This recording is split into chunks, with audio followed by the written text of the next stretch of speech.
آپ کو پتہ ہے قرآن مجید میں ایک بہت اہم چیز ہے جسے ہم کہتے ہیں رنگ سٹرکچر. اور رنگ سٹرکچرز کا مطلب یہ ہے کہ پوری کی پوری صورت جو ہے جو کہ اصل میں نا بڑی مرتب ہے. سوچیں اگر میں نے آپ سے 20 جملے کہے ہوتے اور جو میرا 20واں جملہ ہے اس کا ڈائریکٹلی جو ہے رابطہ ہوتا پہلے کے ساتھ، 19ویں کا دوسرے سے، 18ویں کے تیسرے سے اور 17ویں کا چوتھے جملے سے ڈائریکٹ تعلق. کہ انسانوں کے لیے ایسا کہنا ممکن ہے؟ میں آپ کو اگزامپل دیتا ہوں، نوٹ کریں. وَالسَّمَاءِ ذَاتِ الْبُرُوجِ، یہ پہلی آیت ہے. اللہ تعالیٰ آسمانوں کی قسم کھاتے ہیں.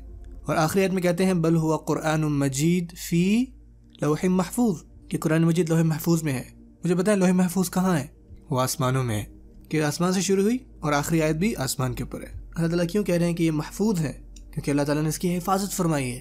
اور وہ حفاظت کیا ہے؟ فی لوح محفوظ. اور یہ صورت شروع ہوتی ہے بروج کے ساتھ، اور بروج کہتے ہیں قلعے کو، اور قلعے کا مقصد کیا ہوتا ہے؟ حفاظت. سو یہ پہلی آیت اور آخری آیت میں دیکھیں تعلق. سبحان اللہ. پھر وہ فرماتے ہیں والیوم الموعود وشاہد ومشہود، اور اس دن کی قسم جس دن کا وعدہ کیا گیا ہے، قیامت کا دن. اور سیکنڈ لاسٹ آیت میں آیا ہے واللہ من ورائہم محیط، اللہ تعالیٰ نے ان کا پورا احاطہ کیا ہوا ہے. اللہ تعالیٰ نے ان کو اپنے گھیرے میں رکھا ہوا ہے. جب اللہ تعالیٰ ان کا پورا احاطہ کر لیں گے وہ کون سا دن ہوگا؟ قیامت کا دن. قتل اصحاب الاخدود النار ذات الوقود، کہ اصحاب الاخدود ہلاک ہو گئے. یہ تیسرا پیسج ہے. اور جو تھرڈ لاسٹ سیکشن ہے اس میں دیکھیں کیا آتا ہے، هل اتاک حدیث الجنود فرعون و ثمود. اب مجھے بتائیں فرعون اور اس کی فوج کے ساتھ کیا ہوا تھا؟ مارے گئے تھے. اور پھر اللہ تعالیٰ کہتے ہیں اگلے سیکشن میں وما نقموا منهم الا ان يؤمنوا بالله العزيز الحميد الذي له ملك السماوات والارض والله على كل شيء شهيد. العزیز الحمید کس کے نام ہے؟ اللہ کے. الذي له ملك السماوات والارض، اس کی جس کی بادشاہت ہے آسمانوں اور زمین پر.